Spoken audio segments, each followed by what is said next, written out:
unfold.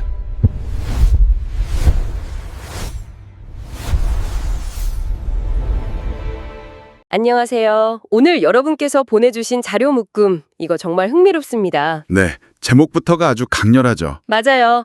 도파민 중독, 뇌를 해킹당한 인류. 스마트폰 그만 봐야지 하면서도 어느새 쇼츠를 넘기고 있는 바로 그 순간. 우리 뇌 속에서 대체 무슨 일이 벌어지고 있는지 한번 제대로 파헤쳐 보려고 합니다. 이게 단순히 개인의 의지나 습관 문제가 아니라는 게 정말 중요해요. 자료들을 쭉 관통하는 핵심은 수백만 년 동안 진화해온 우리 뇌랑 우리의 주의력을 자원으로 삼는 최첨단 기술 사이에 벌어진 엄청난 미스매치에 관한 이야기거든요. 맞아요. 그러니까 구석기 시대의 뇌로 최첨단 AI 알고리즘을 상대하고 있는 셈이니까요. 그래서 오늘 저희의 목표는 이겁니다. 기술이 대체 어떤 원래로 우리 뇌의 보상 시스템을 파고드는지 그 심경과학적인 부분을 한번 낱낱이 뜯어보고요. 그리고 이 디지털 감옥에서 탈출해서 우리 뇌의 주도권을 되찾을 현실적인 방법은 없는지 같이 찾아보는 거죠. 자, 그럼 시작해볼까요? 우선 가장 먼저 바로잡아야 할 오해부터 짚고 넘어가야 할 것 같아요. 아, 도파민 말씀이시죠? 네, 흔히들 도파민을 그냥 쾌락 물질이라고 알고 있잖아요. 기분 좋을 때 나오는 호르몬, 이런 식으로요. 맞아요. 근데 그게 모든 오해의 시작점입니다. 자료를 보니까 이건 완전히 잘못된 상식이라고 하더라고요. 네, 도파민은 쾌락 그 자체가 아니에요.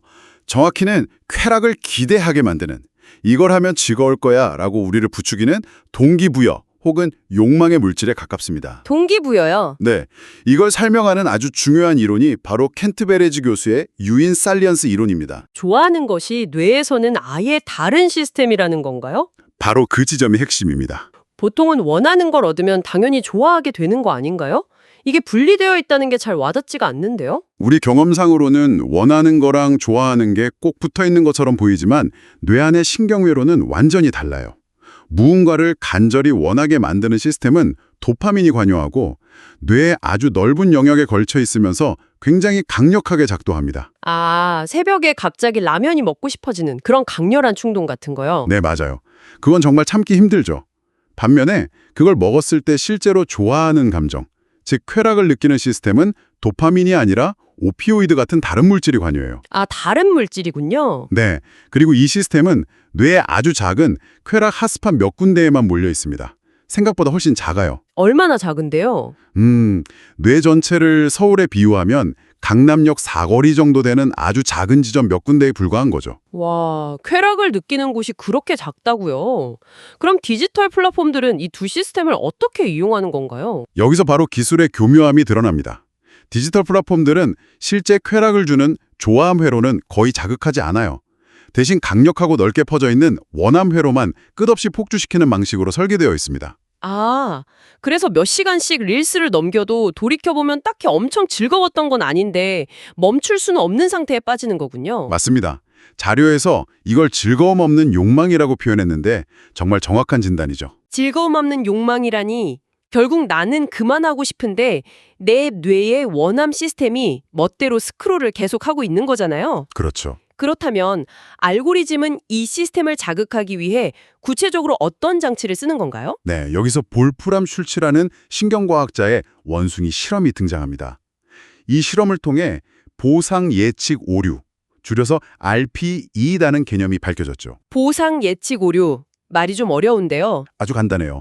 원숭이에게 불빛이 켜지면 주스를 주는 실험을 했어요. 처음에는 원숭이가 예측하지 못했던 주스를 받았을 때 도파민이 폭발적으로 나왔습니다. 오, 이게 웬 떡이냐 하는 거죠? 네.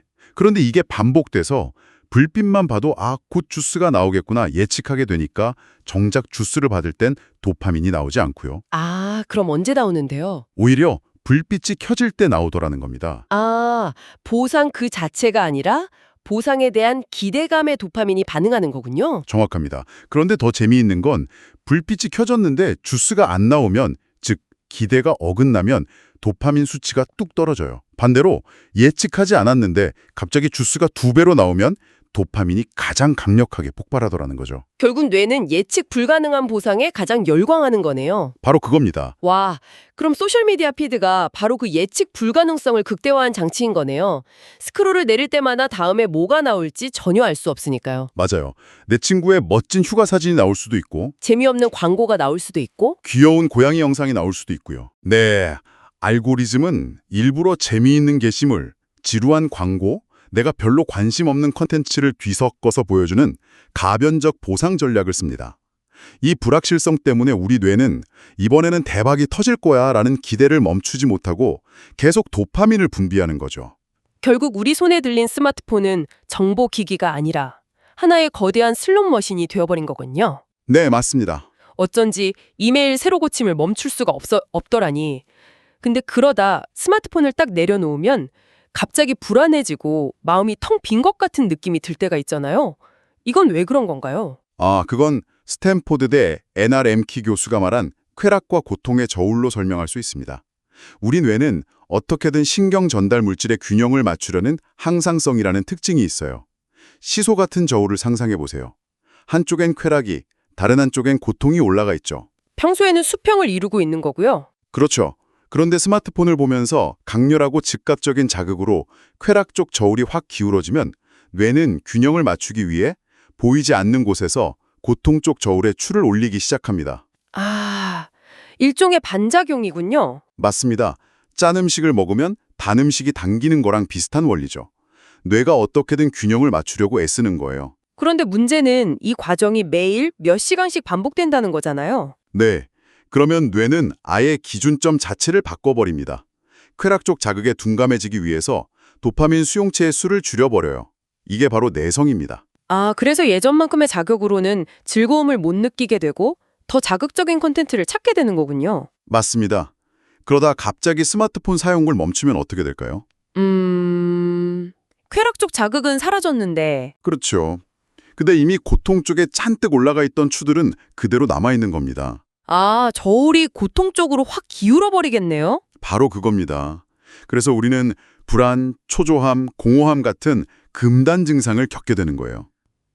결국 나중에는 쾌락을 위해서가 아니라 이 끔찍한 금단 증상에서 벗어나기 위해 다시 스마트폰을 집어들게 되는 전형적인 중독의 악순환이 시작되는 거죠. 듣고 보니 정말 무섭네요.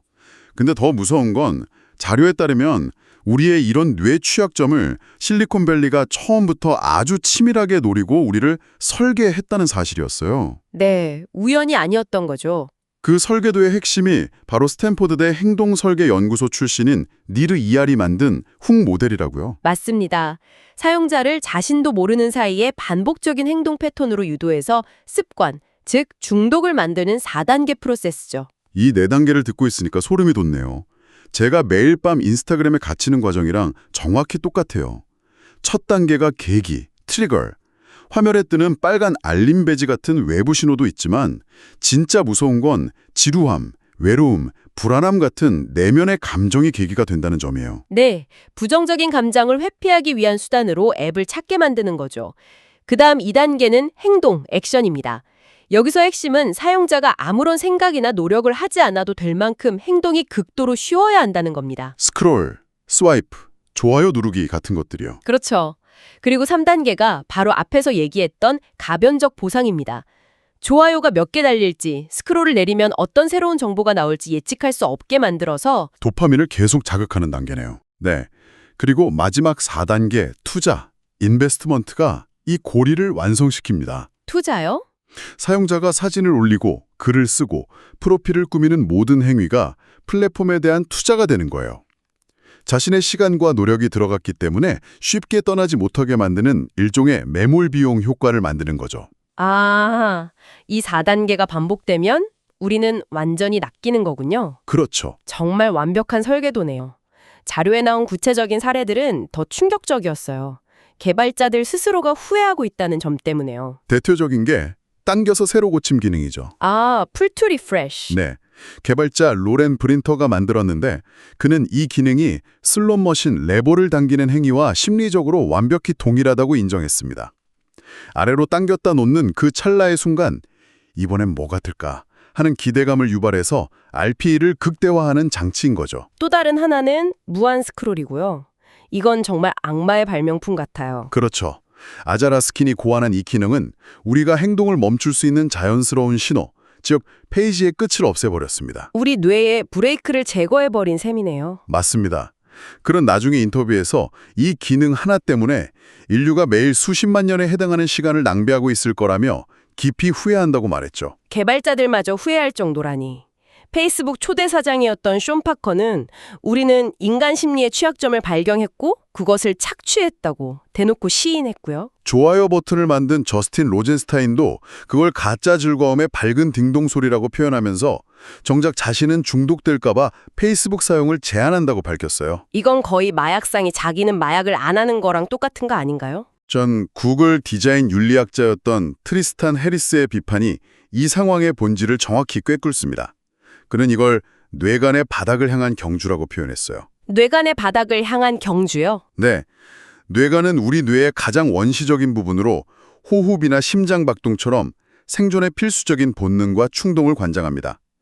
기술 기업들이 수십억 달러짜리 슈퍼컴퓨터를 동원해서 우리의 이성적인 판단을 하는 전전두엽을 우회하고 가장 원시적이고 충동적인 뇌간을 직접 공략하고 있다는 뜻입니다.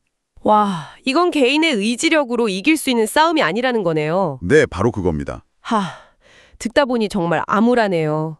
특히 요즘 틱톡이나 쇼츠 같은 숏폼 콘텐츠가 대세가 되면서 상황이 더 심각해진 것 같아요.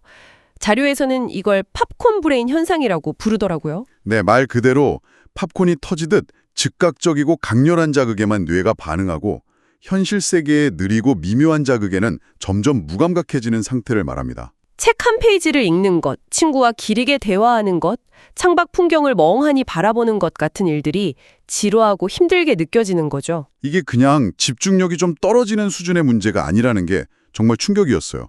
뇌의 물리적인 구조 자체가 바뀔 수 있다면서요. 그 점이 가장 우려스러운 부분입니다. 뇌에는 가소성이라는 특징이 있어서 경험과 행동에 따라 스스로 구조를 바꿉니다.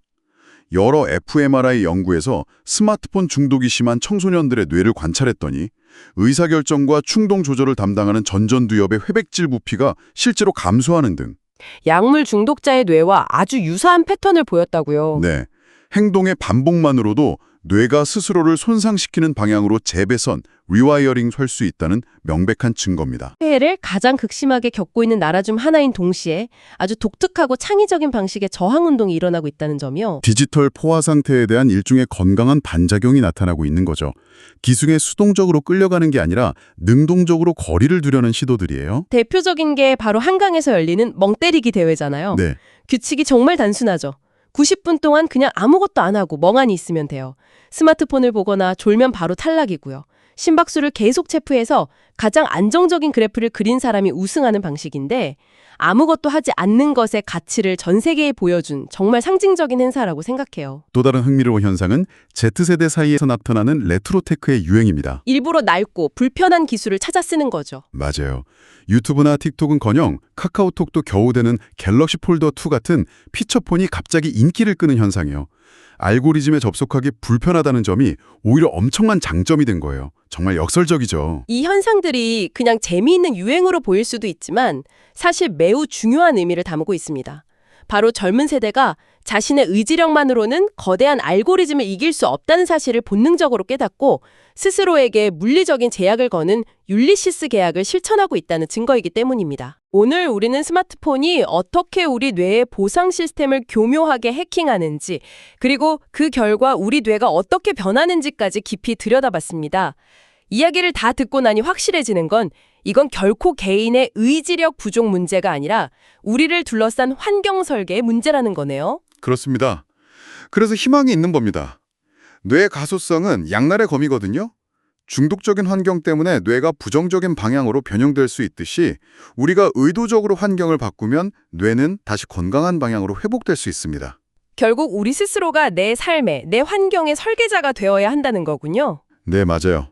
의지력으로 버텨야지가 아니라 애초에 유혹과 싸울 필요가 없는 환경을 만드는 게 핵심인 것 같아요. 자료에서도 몇 가지 간단하지만 효과적인 방법들을 제안하더라고요. 예를 들어 스마트폰 화면을 흑백 모드로 설정하는 것만으로도 효과가 큽니다. 아, 색깔을 없애는 거요? 네. 화려한 색깔로 우리 뇌의 원시적인 부분을 자극하던 앱 아이콘들이 그냥 회색 네모로 보이게 되거든요. 계기의 힘을 약화시키는 거죠. 또 특정 시간에는 아예 앱을 잠가버리는 앱을 사용하는 것도 좋은 방법 같아요. 네. 흑 모델의 두 번째 단계인 행동을 어렵게 만드는 거죠. 스크롤이나 스와이프라는 아주 쉬운 행동을 하려면 앱 잠금을 해제하는 귀찮은 과정을 거치게 만드는 거예요. 이런 의도적인 마찰을 만드는 게 중요하더라고요. 아, 그게 바로 율리시스 계약이군요. 맞습니다. 그리스 신화에서 오디세우스가 아름다운 노래로 뱃사람들을 유혹해 죽게 만드는 사이렌의 섬을 지날 때 선원들의 귀는 밀랍으로 막고 자기 몸은 돛대에 꽁꽁 묶어달라고 했잖아요.